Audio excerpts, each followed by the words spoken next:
On this episode, we feature the #1 wine growing region in the country, California wine country. Of course, we'll taste some great wines, pair it with fabulous foods, and meet some of the colorful locals. But if you've been to wine country, you know you don't do it alone. So I invited my girlfriend Mary and my friends Mark and Leanna to fly over the water from Honolulu and join me to share in the experience. That's how you do wine country. The fun starts now.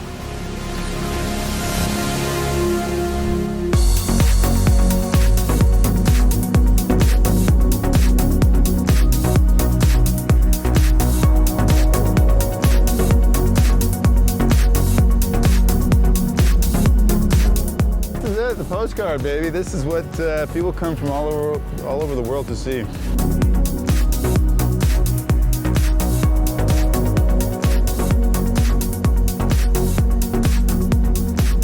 Welcome to the Preston Winery here. Very nice. We're gonna do a little wine tasting here. I want to introduce you to Robert here. He's gonna be pouring some wine for us today. So the Petit Syrah, look at the color on this, very, very dark. I'm gonna recommend you guys try a couple of these, like the El Preston Red is a great blended wine. All these grapes are traditionally blended in southern France, so we kind of do the same with them here. Well, I think wine that counts as fruit and vegetable, right? That is. Definitely fruit. Yeah, serving of fruit. And there's definitely some fiber in here. So, Yeah. So if I have wine every morning for breakfast and I'm getting my fruits, is that? yeah, fruit. And your fiber. And your fiber. Fruit and And fiber. loaded with antioxidants. It's big and rich. It's also kind of fruity. It's pretty soft, Like my easy husband, to Mark. drink. Like Mark. There you go. Big, fruity, and soft. Big and fruity. I mean, that describes me in a nutshell. Rich part. I'm feeling we're in California wine country, but it's very rural out here. Very rural. You know, compared to Just saw a big anywhere hay else. truck go by. Yeah, that's what I'm talking about. I mean, we're in the country. This is great. I mean, you got farms over here. You got, open vineyards. This is kind of reminds me of Provence in southern France. it is like that. It's very kind of Yeah. unspoiled by technology. You don't see a lot of technology. Not a lot of big buildings, not a lot of huge wineries, mostly small places. Like I said, a lot of families are out here.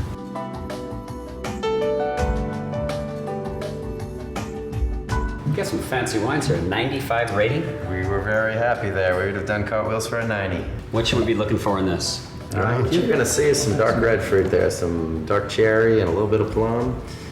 It's got real nice balance, nice finish. Steve, you do it every time.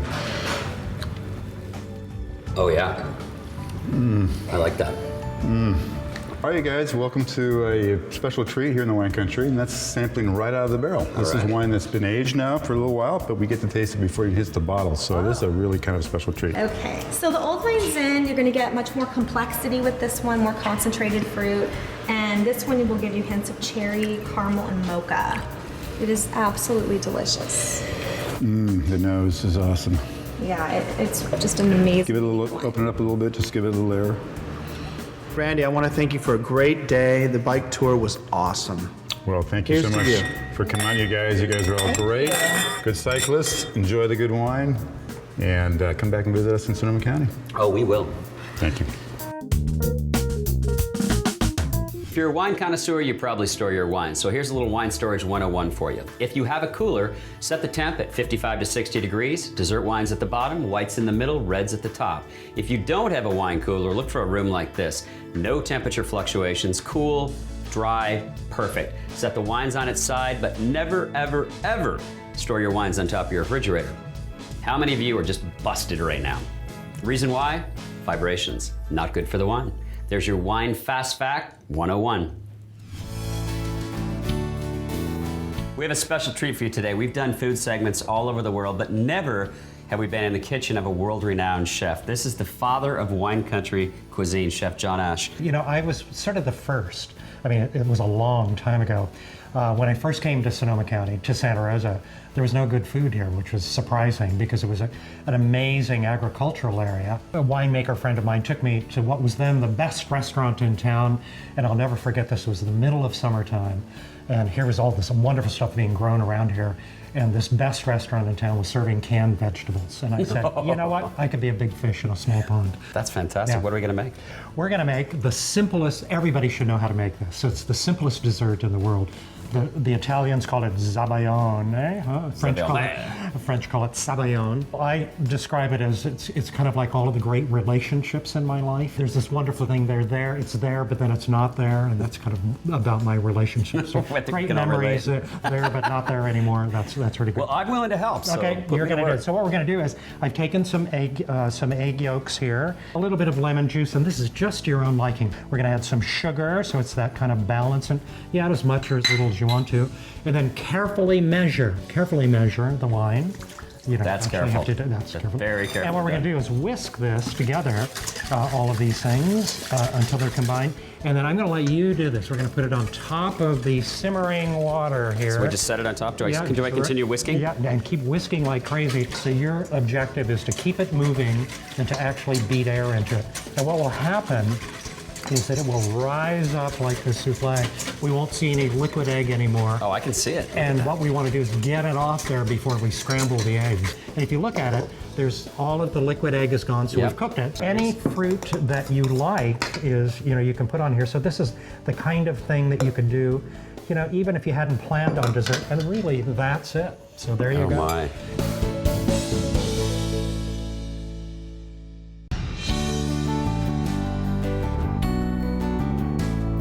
You must be Len. I am. Please come up and join us for a moment. So this is a rosé, a Pinot Noir.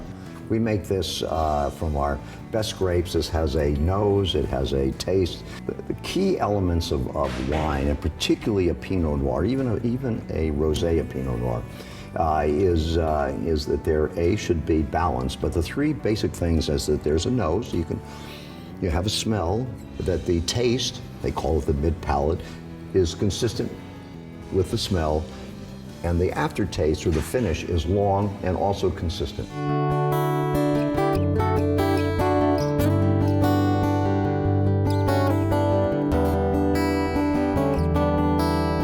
Now we can enjoy the Pinot Noir, which is the hardest, often conceived of. I don't want to start an argument with other winemakers or things, but basically this is generally considered the hardest wine to make. It's a very thin grape.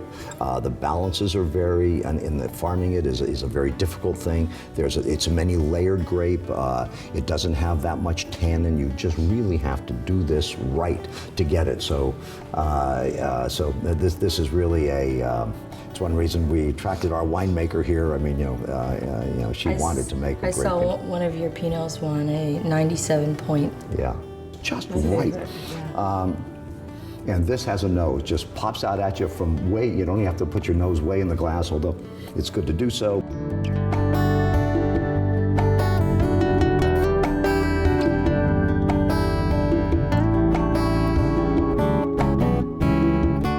Okay, so what'd you guys think? Great. What was your favorite? I liked them all. What was your favorite, Mark? The 07 Pinot. You like that? Yeah, it was great. What about the rosé? Are you a rosé kind of guy? You don't seem like a rosé kind of guy. I never drink rosé, but you put that rosé in front of me, I will consume it quickly. It was really good. And now we're off to Osmosis Spa. Ready to get your spa on? Oh, I'm ready.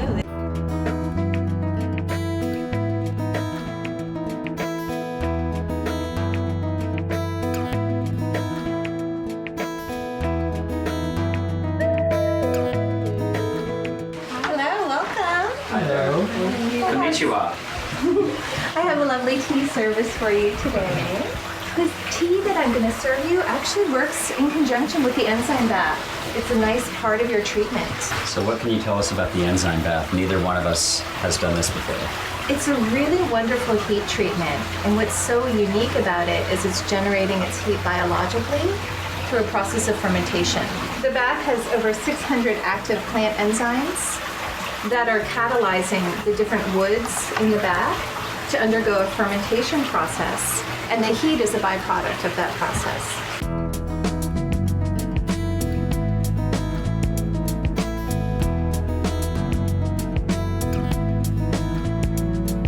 What inspired this from you? Now, you spent some time in Japan, I understand. I did.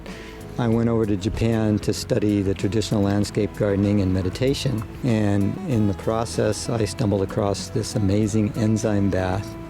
And from the minute I sunk inside of it, I knew it was my calling to bring it back to the United States. You designed all this stuff?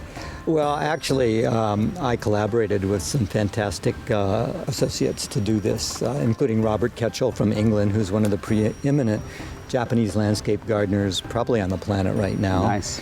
And Steve Stuckey, who is a Zen priest, landscaper, now head of San Francisco Zen Center.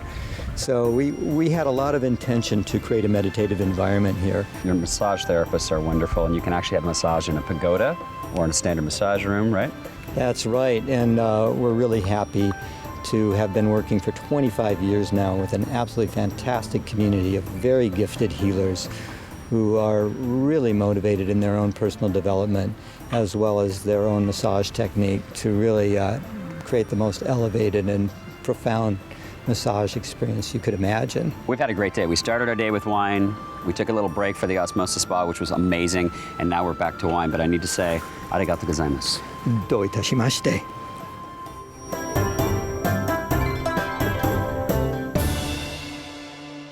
So we're off to our final winery, which is actually Champagne, Corbel. Corbel makes currently 15 different champagnes. They're listed according to the dosage level. So if it's 1% or less, it's a dry champagne. Between 1 and 2%, it's a medium, and greater than 2 is a dessert. So the first champagne we're going to try is our natural. It's the dosage on it is 0.75. It's a blend of Pinot Noir and Chardonnay. It's also the inaugural champagne. Has been served at every presidential inauguration since Kennedy. It's really nice. It's a little harder to find, but it is distributed. Now there's a key to opening champagne bottles, right? I'm going to watch you do it properly. It's supposed to whisper. Cage is put on with 6 half turns. It's tradition, so we can count if you like. Okay, let's count. 1, 2, 3, 4, 5, 6. And a half. And I always leave it on just for safety, but this will hold the cork.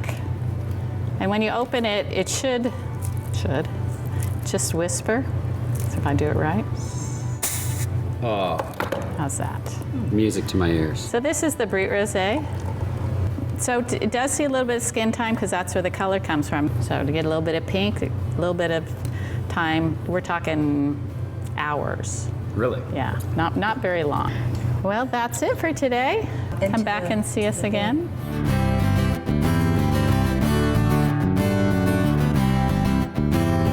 Okay, as I open this bottle of Corbel, we're just leaving Corbel. I was amazed that Corbel had so many varieties of champagne. Me too. I was very surprised. I didn't know they had 15 varietals. Cheers. No problem. Cheers. Cheers. Hey, John, where's our next stop? Our next stop, the Flamingo Resort. All right. It's got a lot of history, flavor, and it was the headquarters of the Hollywood celebrities back in the late 50s. Just walking around the circular grounds here, I feel like Elvis Presley or Marilyn Monroe is going to walk by me. That's really the feel you get at this place. Now, I'm seeing a lot of artwork around here, a lot of Snoopy's, Charlie Brown's, Lucy statues. What are those all about? They're worth about $250,000. So they're rather unique, especially the San Francisco Giant ones in the lobby. That's with them now in the World Series. It's really unique. Now, Sunday brunch is supposed to be good. That's on our agenda, right? Yeah, we've won a couple awards already for the best brunch in Sonoma County. Describe why this property is so unique. We have a great blend of both beautiful room accommodations and these 2 magnificent pools we have. We've got a beautiful cardio room with treadmill, TVs. We've got a group exercise area. So I'm digging the wine, I'm digging the food, I'm digging the exercise facility, but I'm also digging the spa. Yeah, the spa is really special. And in fact, why don't you grab your girlfriend and head over there and let Mary Lou take care of you, and then I'll meet you back in the lounge at 8 o'clock for something special. We've got John going into our Vichy scrub room, and he's going to be having a warming ginger salt scrub, which is just a wonderful wet water treatment. So we've got Mary then following John going into our rose petal facial, which is a really wonderful hydrating facial.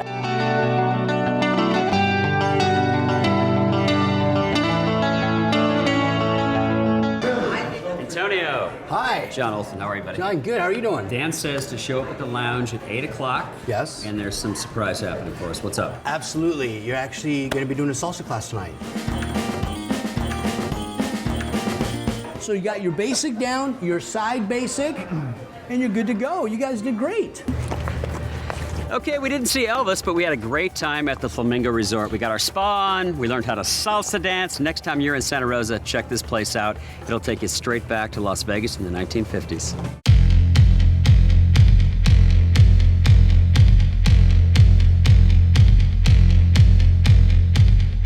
We love checking out great restaurants all over the globe, and this place speaks to my heart. In downtown Santa Rosa, we're at Stark's Steakhouse. I'm a total meat and potatoes kind of guy. Mark, thanks for having us, buddy. Hey, nice to meet you. Now, this place has been around for just a few years, right? We're going into our third year now. We just loved the building. It was a little bit tired.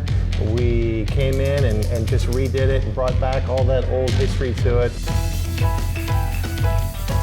It feels like an old-fashioned steakhouse, and you could be in Chicago, you could be in New York, you could be in San Francisco. And luckily, though, you're in Sonoma County here, Santa Rosa. It just has that old-fashioned feel that just brings back a ton of memories for a lot of people and creates a lot of new ones for people as well. You guys have something unique to most steakhouses. It's the aging room. It's our pride and joy.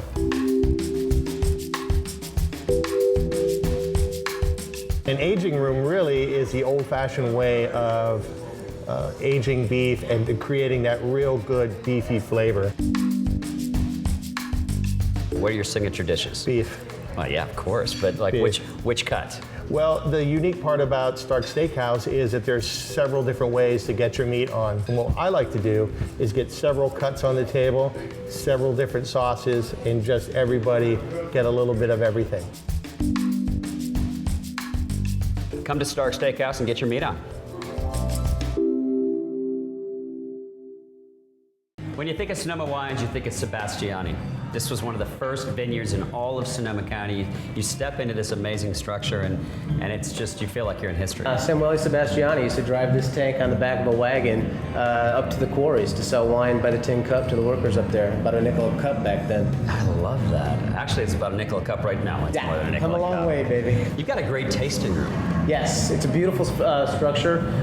It was the actual winemaking facility up until about 2000 when we remodeled and turned that into the tasting room. It's just a beautiful, beautiful room with a lot of arches, great for music. When I drink that muddy water, I feel it deep inside. I drink that muddy water, I feel it deep inside. I knew Chicago had the blues, but I had no idea that Sonoma had the blues. Adam, you bring it, buddy. Well, thank you, man. Now, I gotta ask you guys, because blues players don't dress like this. Did you guys get dressed up just for us tonight?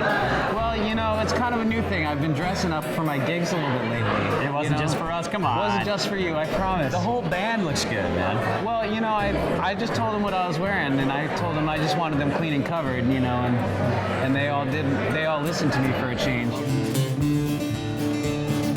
Hear those rails a humming, that train is coming soon. It's carrying some hellhounds hungry for some food. I know I've done some things that I knew were wrong, but I never robbed a poor man or drove him from his home. Before my 15th birthday, I'd stolen my first piece. I learned how to shoot straight, soon I had to leave. Took $5 silver and I headed out one night on a horse as fast as lightning in that pale moonlight. We'll be playing in the Devil's Band tonight, singing songs and longing for the light. What's the music scene like here? You know, it's a small town, and you'd be surprised how jumping the music scene is. There's a lot of good venues. There's a lot of great players that you wouldn't expect to be in this small a town or this small an area. We'll be playing in the Devil's Band tonight, singing songs and longing for the light. We'll be playing in the Devil's Band tonight.